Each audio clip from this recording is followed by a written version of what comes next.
Come terzo appuntamento, per il ciclo Il Flori e il Friuli abbiamo, pensato a un argomento un po' laterale rispetto a quelli più classici relativi alle biblioteche, cioè la presenza, femminile nella Biblioteca Florio. Figure e letture femminili.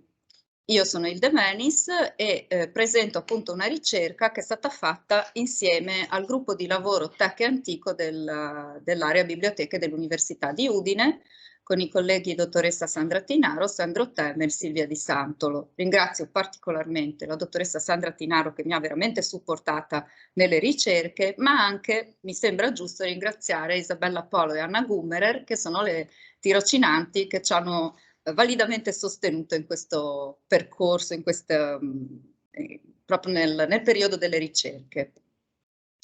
L'argomento è affascinante, ma potrebbe anche dar luogo a qualche perplessità, qualche domanda, e ce la siamo fatta anche noi. Donne in biblioteca, sì, ma quale biblioteca? E quali donne?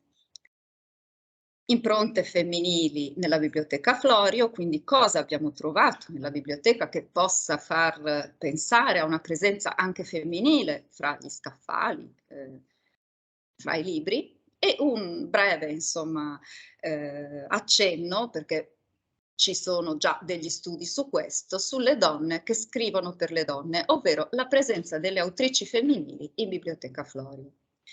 Io mi occuperò in particolare del periodo che va dalla non fondazione, ma ampliamento, rafforzamento della Biblioteca Florio da parte di Daniele Florio e Francesco Florio a metà Settecento, fino diciamo alla non proprio alla contessa Giuliana Canciani, ma a sua suocera Vittoria Cicconi Beltrame, perché su Giuliana Canciani è stata fatta una bellissima lezione giovedì scorso dalla dottoressa Liliana Carnielutti. Vi invito a recuperarla su Play Unihood, dove saranno poi tutti registrati questi incontri, e ne parleremo, ma solo un po' in maniera laterale. Invece ci sono delle figure femminili importanti che hanno a che fare con la cultura anche locale e anche quindi con la biblioteca. Vediamo se riesco, non so come vedete, ma forse così vedete meglio. Dobbiamo fare un po' di mente locale a quello che è l'albero genealogico abbastanza lineare, ma non proprio semplicissimo, della famiglia Florio. Vi ho detto che parto da metà Settecento, ma la famiglia è presente già da qualche secolo, e Sebastiano Florio, il padre di Daniele Di Francesco, procura la nobiltà alla famiglia. Quindi Daniele e Francesco sono tra i figli, e Daniele è colui che porta avanti la famiglia, il nome della casata, così come era stabilito che per ogni generazione almeno un maschio facesse. Francesco invece diventa sacerdote, ma non sono figure così laterali, sono figure importanti. Daniele è ciambellano presso la corte austriaca di Maria Teresa, Francesco è primicerio del capitolo udinese, quindi comunque persone importanti. Quando la biblioteca viene costituita, ci diceva giovedì scorso la dottoressa Carnielutti che non è una biblioteca di studio, ma una biblioteca che fa vedere uno status. Una biblioteca che mostra come questa famiglia non sia solo di nobiltà campagnola perché producono il vino, hanno un sacco di proprietà terriere, ma è una nobiltà che vuole incentrarsi anche nella vita culturale, nel mondo udinese nobile e colto. Daniele sposa Vittoria Valvason di Maniago, che è una ragazza di famiglia nobile ma colta. Lo sappiamo perché in un elogio funebre di Francesco, che pure è il più vecchio ma muore dopo il più giovane, a Daniele, scrive che durante un periodo di malattia Vittoria trascrive sotto dettatura le opere del marito. Ma poi Vittoria ha dei carteggi interessantissimi. Sappiamo per esempio che durante il conclave che porterà all'elezione di Clemente XIII, Papa Rezzonico, molto famoso in ambiente della Serenissima, lei ha una corrispondenza con Giuseppe Favetti, che da Roma le scrive, e la cosa simpatica è che a Roma c'è anche il cognato Francesco, ma non è il cognato che le scrive questo Favetti dando le notizie di come quello che sta succedendo a Roma, come sta il cognato, insomma, e poi ci sono altri carteggi di Vittoria, ad esempio, con Giuseppe Bartoli, che è diciamo, uno pseudo erudito che verrà anche molto preso in giro poi successivamente, interessato di archeologia. Vedremo anche che figura è davvero Vittoria Valvasone per la biblioteca. Vediamo anche cosa è stato trovato, non cose direttamente scritte da lei, ma insomma la sua presenza c'è. Daniele e Vittoria hanno diversi figli, qui ne vedete un pochini, sono questa linea qui, ce n'erano molti di più, ma sono morti tutti, bambini o ragazzi, come in tutte le famiglie, come in tutte le generazioni di questo periodo. Sicuramente la figura più importante da un punto di vista culturale è quella di Lavinia, ben studiata, ben conosciuta, ne ha scritto ne ha fatto diverse pubblicazioni la professoressa Di Brazzà, quindi insomma possiamo approfondire, non ne parlerò moltissimo. Lavinia sposa abbastanza giovane Antonio Dragoni e quindi va a vivere con suo marito, ma e dopo sposata costruisce un salotto letterario tra i più vivaci. Nel suo salotto si trovano tutti i letterati dell'epoca qui della zona, quindi Dalliruti, i Bartolini, De Rubeis, e poi ci sono i carteggi come Melchiorre Cesarotti, insomma è una figura veramente importante e ci siamo chiesti se per esempio, a parte la sua formazione che sicuramente è avvenuta nella casa paterna e quindi avrà anche utilizzato la biblioteca dello zio e del padre, se abbia costruito lei stessa una biblioteca, magari nel palazzo di Lovaria, che era quello dei Dragoni, se abbia preso a modello la biblioteca del padre e dello zio. Mi sono divertita a cercare nella biblioteca Florio tutte le pubblicazioni che lei cita nelle tantissime lettere, pubblicazioni monografiche ma anche i periodici. E lei conosceva moltissimo la stampa periodica dell'epoca, non solo italiana, ma anche francese.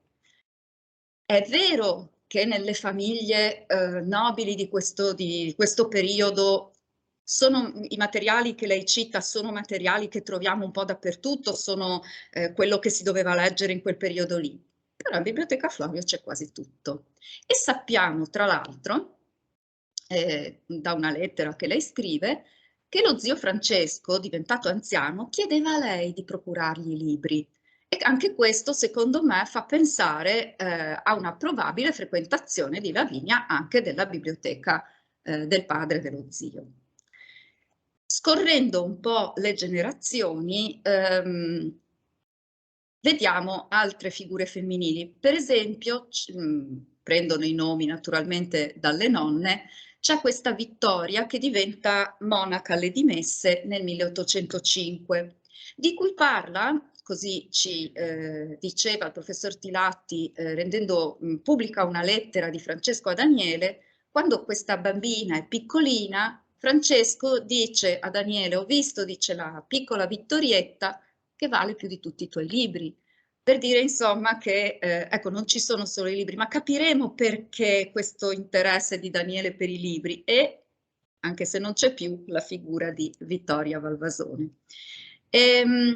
Nelle generazioni che si susseguono, provo a ingrandirvi ancora un po', ci sono altri personaggi non così importanti, fino almeno ad arrivare a Vittoria Cicconi Beltrame, però comunque, per esempio, questa Teresa, figlia di Filippo, Daniele Filippo, sposata in De Concina, quando si sposa la nipote Isabella, Vittoria Isabella, fa stampare dalle stampe in una elegantissima pubblicazione per nozze le memorie di Sebastiano Florio, il capostipite, diciamo, scritte dal figlio, Monsignor Francesco.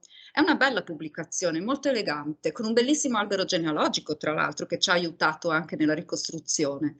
Ed è proprio Teresa Florio che lo fa stampare. Quindi è interessante anche questo particolare. Abbiamo, poi vediamo adesso, abbiamo delle presenze anche in biblioteca che possono essere riportate sia a Vittoria Isabella sia a sua cognata Vittoria Cicconi Beltrame. Perché questo è un personaggio importante? Perché è nipote di Francesco di Toppo. In prime nozze Francesco di Toppo ha sposato Antonietta Wasserman, amatissima. Resta vedovo e in età abbastanza matura, a 66 anni, si risposa con Margherita Cicconi Beltrame. Lui muore negli anni 80, lascia tutto alla moglie.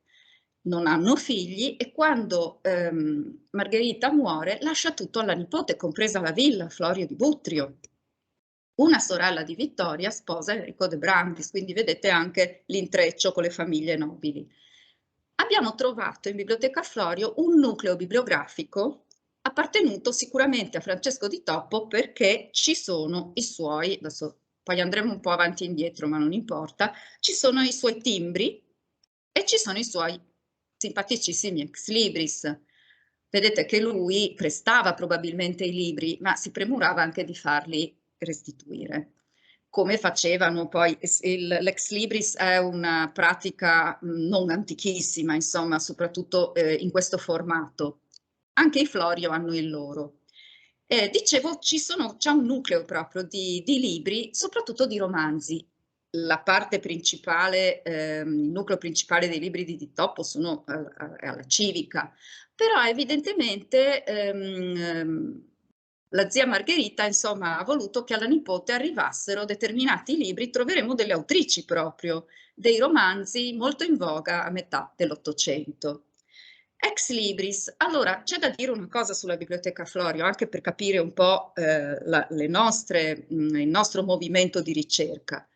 I libri, lo sappiamo, sono eleganti, rilegati in maniera anche costosa, puliti dentro anche, nel senso che sono libri spesso intonsi. Se è vero che questa era una biblioteca che doveva mostrare soprattutto uno status, è giusto così. Dunque non troviamo tantissime tracce in generale. L'ex libris dei Florio diventa anche etichetta a un certo momento, però è rarissimo che la vediamo così come vi ho fotografato qui, cioè apposta sui dorsi. Di solito è sul contropiatto, cioè sulla parte interna della copertina, chiamiamola così, e a un certo momento appunto diventa anche sistema di collocazione dei libri, non corrisponde assolutamente più nulla all'attuale collocazione. Non sappiamo quando comincia a essere usato, ma sicuramente non è antichissimo. Quindi dicevo, ci sono queste tracce di personaggi femminili. I ragazzi sicuramente venivano istruiti in casa. Abbiamo trovato diversi esempi di libri proprio per i ragazzi, per la loro istruzione. Guardate questa geografia dei fanciulli del 1739, sarà servita probabilmente ai figli di Daniele.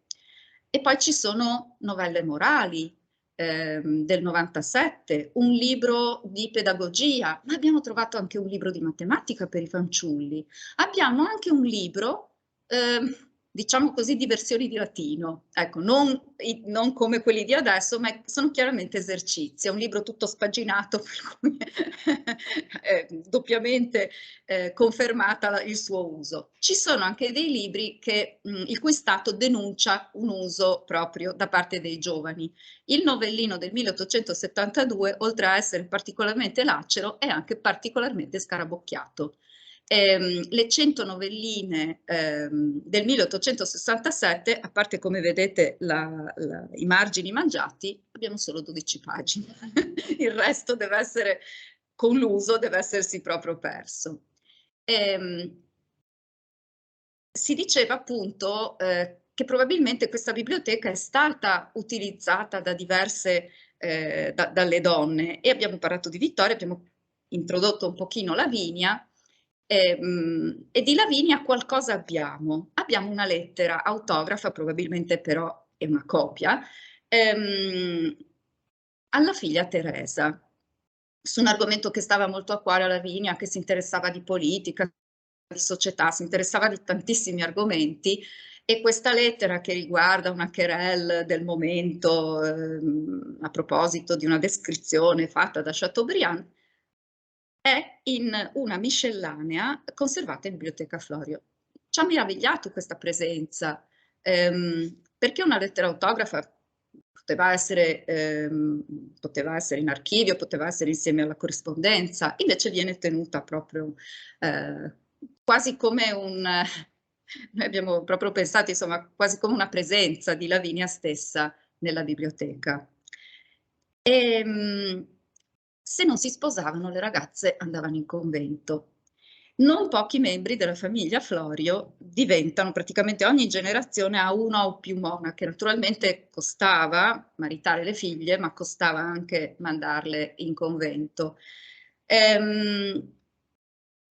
Ci sono per ogni occasione, tra il 7 e l'800, è uso nelle famiglie nobili fare pubblicazioni, scrivere poesie che vengono stampate anche in formati molto grandi, come manifesti, fogli singoli, libretti per nozze, per monacazioni, per i lutti. Era un modo, insomma, di partecipare, ecco, alla vita magari dei parenti. In Biblioteca Florio abbiamo veramente tantissime di queste pubblicazioni, soprattutto per nozze e per monacazioni. E io vi ho messo come esempio un bellissimo manifesto fatto in occasione della monacazione di Vittoria Dragoni, che è la figlia di Lavinia. Il sonetto così c'è un'ipotesi che sia di Daniele, quindi dello zio. E invece questo è un'anacreontica, quindi un altro tipo di componimento poetico per la monacazione di Vittoria Florio. Questa è la cugina invece, la famosa Vittorietta, che diventa appunto dimessa nel 1805. E ce n'è veramente tantissime a dirci che queste ragazze, ecco, venivano festeggiate, come si festeggiavano gli sposi. Più avanti, finita l'epoca napoleonica, sistemate un po' le cose, le ragazze di buona famiglia vanno in collegio, e avremo tra i collegi più in voga per le ragazze Florio Santa Maria degli Angeli a Gemona, ma anche Padova.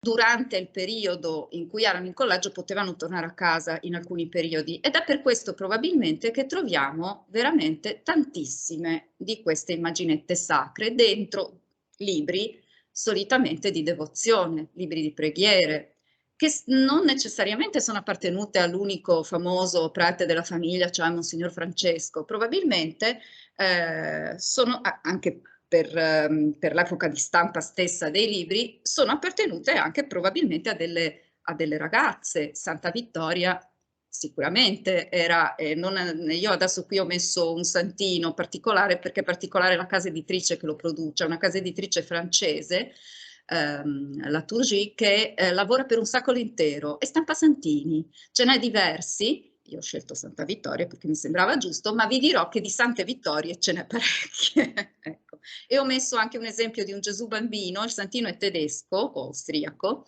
però penso di epoca più tarda perché ha colori molto vivi, è una stampa a colori molto viva, penso 800. Al di là del fatto che si trovi proprio in un libro di preghiere, insomma, mentre la Santa Vittoria sta nell'imitazione di Cristo, quindi non è proprio casuale che ci siano queste presenze. Man mano che il tempo passa, in biblioteca arrivano dei materiali proprio dedicati alle ragazze, alle donne, di buona famiglia naturalmente, e una ricognizione che stiamo ancora finendo ha fatto emergere per adesso almeno 15 titoli fra periodici francesi e italiani dedicati, vi faccio vedere anche l'immagine seguente, alle signore, signorine di buona famiglia.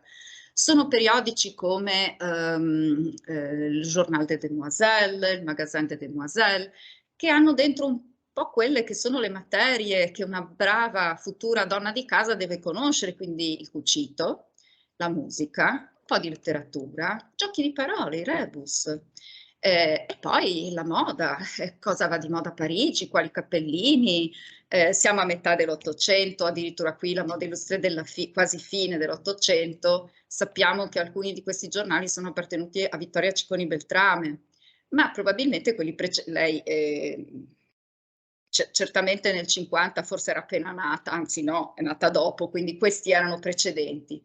E poi arrivando un po' più avanti abbiamo anche giornali di cronaca, il London News. Io ho scelto l'immagine dell'incoronazione di Elisabetta II perché mi sembrava insomma così carino da mostrare, però ce n'è parecchie annate in inglese, come appunto i giornali di moda in francese. Quindi certamente c'è una presenza femminile, magari non all'inizio, via via che il tempo passa, sempre di più. Certo, le firme, gli ex libris, le note di possesso non sono tantissime. Ci sono sicuramente libri con famosi ex libris, ma comprati già così.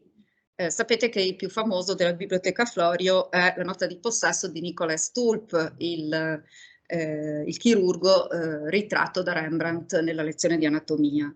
Ma abbiamo anche, ad esempio, un'edizione del Tito Livio commentata da Sigonio in una prima bellissima edizione di Paolo Manuzio, è un dono di Paolo Manuzio con questa dedica, insomma. E poi, per esempio, c'è un libro di medicina di Morgagni. Daniele aveva studiato, aveva cominciato a studiare medicina a Padova, proprio con Morgagni. Quanto alle dediche o alle firme, che adesso vedremo, la più famosa è sicuramente quella che Pietro Metastasio fa a Vittoria Valvasone, di un'operetta, questo Alcide al Bivio, e come vedete è molto discreto perché alla valorosissima dama, signora contessa Vittoria Florio de Valvasone, in segno della sua qui rispettosissima stima, poi si vede che l'autore è Pietro Metastasio, vedete qui, no? Ecco, però il fatto che Metastasio dedicasse qualcosa alla moglie di Daniele Florio ci fa pensare anche alla moglie di Daniele Florio, cioè voglio dire, non era la moglie qualunque del... Sicuramente, ecco, lei forse non componeva, ma vi ripeto, sappiamo che ricopiava le opere di Daniele. Ed ecco qualche traccia. La nota di possesso di Virginia Florio, Virginia Mattioli Florio, sulla risguardia di un magasin de demoiselles, ad esempio. Torna al periodo, quindi abbiamo dedotto che si tratti di Virginia Mattioli Florio da questo. E poi ci sono due note di possesso di due vittorie, molto diverse, come vedete, come scritture. Noi non sappiamo chi sono queste vittorie, ce n'è parecchie per ogni generazione, ma abbiamo fatto delle ipotesi.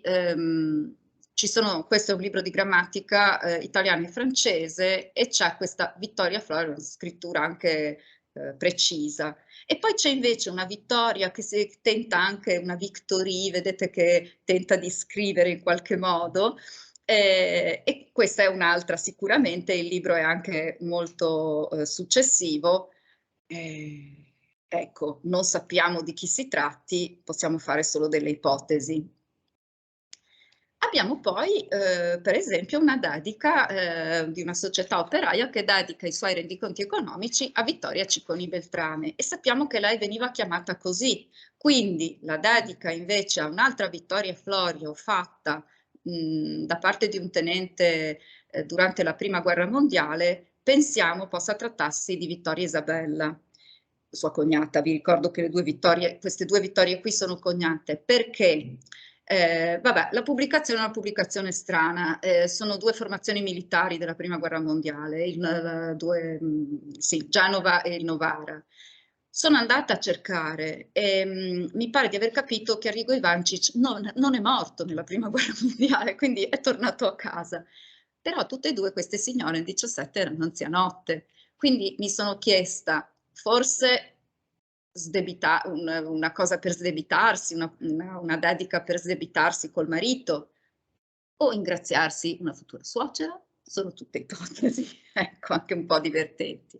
Ma sempre per restare nell'ambito della curiosità e del divertimento, non potevamo non farvi vedere un set sulla sinistra composto da bigliettino firmato L.M con due carte, un 6 di picche e un 3 di quadri. Cosa c'è scritto nel bigliettino? Le prime 4 righe sono in latino e sono un augurio, in realtà dedicato a 2 fratelli, quindi non saprei destinarlo, ma l'ultima riga, vedete, a questa dama sì prudente e pia, propizio al ciel costantemente sia. Poi ci mette le carte. Il 6 di picche è la carta dei sospiri, sappiatelo. Il 3 di quadri è la carta del successo. A chi può essere stata fatto questo piccolo presente, questo piccolo regalo? Le carte potrebbero anche essere di fine Settecento. A Lavinia? A qualcun'altra? Visto che parla della dama, sicuramente sono dedicate a una donna. Ci resta un po' il mistero. Sappiamo comunque erano insieme e sono in un libro di storia, quindi Lavinia ci potrebbe pure stare come dedicataria.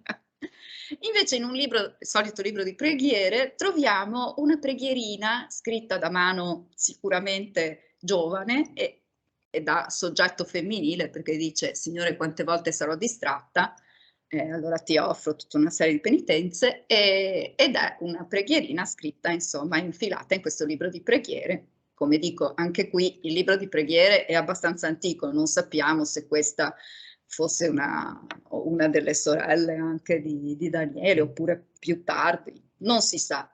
Era una cosa carina da far vedere e un'ennesima riprova del fatto che le donne comunque qualche libro lo sfogliavano. Ho trovato delle ricette, però non le abbiamo messe perché non riusciamo a risalire né dagli ingredienti né dalla scrittura. Potrebbe essere un 800 pieno, no? Sandra si diceva. Però effettivamente abbiamo lasciato stare. E poi, come ultima cosa, qualche cenno alle autrici, alla presenza delle autrici. Qui abbiamo fatto una ricognizione su quelli che sono proprio i personaggi femminili presenti come da un punto di vista autoriale. Dobbiamo stare attenti però, perché le rime di Vittoria Colonna è normale che ci fossero in una biblioteca raffinata come quella dei Florio, e ci sono delle autrici tra 500 e 600, magari le edizioni anche molto belle, che non vengono acquistate, non vengono recuperate perché sono donne, ma proprio perché l'opera è famosa. Però nel periodo proprio in cui si sviluppa l'Arcadia e nel periodo insomma di fioritura anche del salotto culturale di Lavinia Florio, troviamo molte altre autrici, per esempio le stesse autrici arcadiche, Angela Veronese, Angelica Ianesi, Giustina Renier Michiel, e troviamo anche scrittrici francesi in traduzione, come per esempio Madame de Staël, o la Isabella di Montolier, o le lettere alla figlia di Anne-Thérèse di Marguenat, sia in originale, ad esempio i romanzi della contessa di Genlis. E qui viene un po' il sospetto che queste fossero letture soprattutto femminili. Ci sono i diari della Rosalba Carriera, ma anche di una pittrice francese. Negli anni 30, dopo appunto dopo la metà degli anni dopo gli anni 30 del 1800 cominciano ad esserci romanzi scritti appunto da varie autrici, anche inglesi, naturalmente non sono romanzi tradotti sono romanzi in francese tradotti dall'inglese. Per esempio la Anne Radcliffe, Caroline Pickler, la Edgeworth. Vi dicevo prima, dalla biblioteca, diciamo così, di Toppo arriva questa collana di romanzi di donne che entrano appunto in Casa Florio. Per esempio, c'è una nota di possesso interessante di Vittoria Ciccone Beltrame su una delle autrici più amate da Lavinia, ma questa non è un'edizione dell'epoca di Lavinia, un'edizione molto successiva, Parigi 1891, ma le Lettres choisies di Madame de Sévigné sono una lettura sicuramente femminile. C'è perfino una prima edizione dei racconti di Caterina Percotto, che viene definita un'operetta per fanciulle. Poi abbiamo anche qualche presenza appunto delle arcadiche, la Romagnoli Sacrati, Lettera di Fiordiligi, Amanzia Pastorella d'Arcadia. Qui potremmo anche pensare, ma dato l'anno di stampa, viene da pensare proprio a Lavinia, potrebbe essere anche Filippo, ad esempio, uno dei successori di Daniele e di Francesco, che curano tantissimo la biblioteca, veramente. Oppure L'origine delle feste veneziane della Giustina Renier Michiel. Quindi ci sono insomma queste presenze. Ma ci sono anche delle autrici locali, come ad esempio Giulia Arcolognani, Valvason di Maniago. Quindi anche questo cognome mi fa pensare a una parentela forse con la Vittoria, però non abbiamo fatto ricerche su questo. Nel 1762 entra alle dimesse e ne diventa la superiora e scrive tantissime pubblicazioni di occasione, per nozze, per monacazioni, molte delle quali anonime, e si deve, dico la verità, alla dottoressa Carnielutti l'aver restituito a queste pubblicazioni anonime l'autore, che è appunto Giulia Arcolognani. Quindi per concludere, perché di fatto insomma la carrellata è stata veloce, ma si potrebbero dire tante cose, ma insomma anche per non annoiare l'uditorio, che ci sono due persone importanti all'inizio e alla fine della Biblioteca Florio. Vittoria Valvason di Maniago muore a 46 anni, lasciando il povero Daniele parecchio scosso, turbato, afflitto da questa vedovanza. E la biblioteca, non certo la sua esistenza che c'era già, ma il fatto di desiderare di avere sempre più libri, curarli, metterci proprio anima e corpo, probabilmente ha una reazione anche a questo lutto. Non dico quindi che Vittoria abbia ispirato, insomma, un certo tipo di lavoro, anche perché i due fratelli lavoravano insieme, ma sicuramente il fatto che lei non ci fosse più ha spinto Daniele a occuparsi molto di più della biblioteca.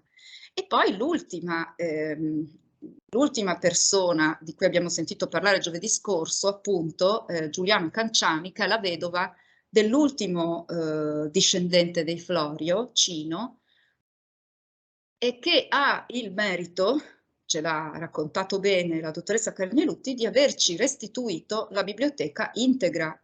In realtà Giuliana ha dovuto, quando è morto suo marito, è morto anche suo cognato, erano insieme, no? Suo cognato era Italo Balbo, sono morti insieme a Tobruk, lasciando queste due donne vedove, Giuliana da una parte e Emanuela dall'altra. Ma c'era anche un'altra sorella dei Florio che era morta subito dopo la guerra, e quindi Giuliana ha dovuto in qualche modo difendere l'integrità di questo patrimonio da una divisione, da una dispersione che forse avrebbe potuto esserci con i cognati. Ci ha raccontato la dottoressa Carnielutti che ha dovuto rinunciare, per tenere alcune cose ha dovuto rinunciare ad altre, ma è riuscita appunto a conservare l'unità della biblioteca e ce l'ha consegnata integra a chi sarebbe venuto dopo di lei, e di fatto, grazie anche alla liberalità di suo genero, il professor Attilio Maseri, anche a tutti noi. Io mi fermerei qui, grazie.